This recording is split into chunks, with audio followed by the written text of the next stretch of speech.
Hey everybody, here's an update on the money pit. Preston and I are now working on the electrical system. So I'll show you what we've done in the basement so far. We've got this wire.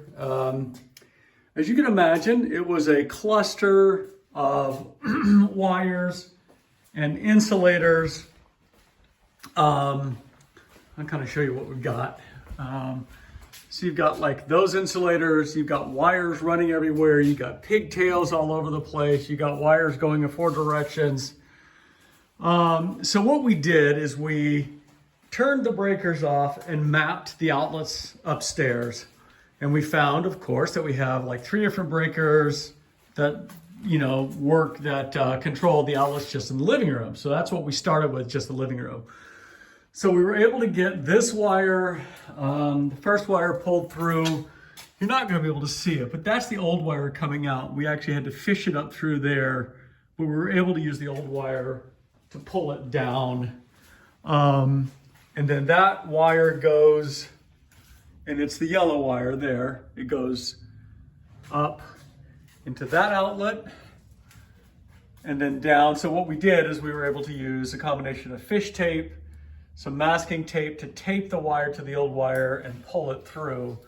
And then it leads to this outlet. And of course, they put some expandable foam up around that hole just to make our lives really difficult. But we were able to get it through with a little bit of gumption. So now from there, we need to go to here. The interesting thing is you can see just sort of back. Hopefully those wires, fortunately the wires are pretty loose, so we're able to just pull them up.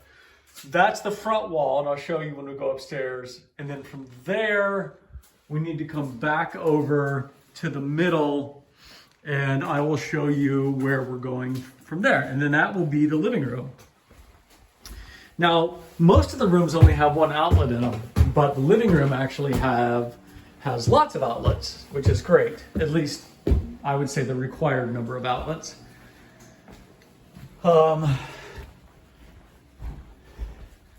Hey, there's some old wire. Yeehaw!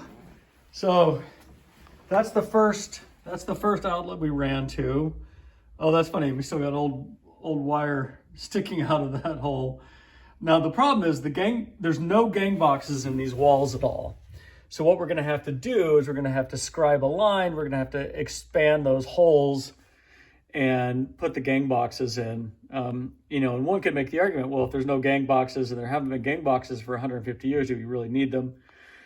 It's a good question. I feel like we do, just because of current code.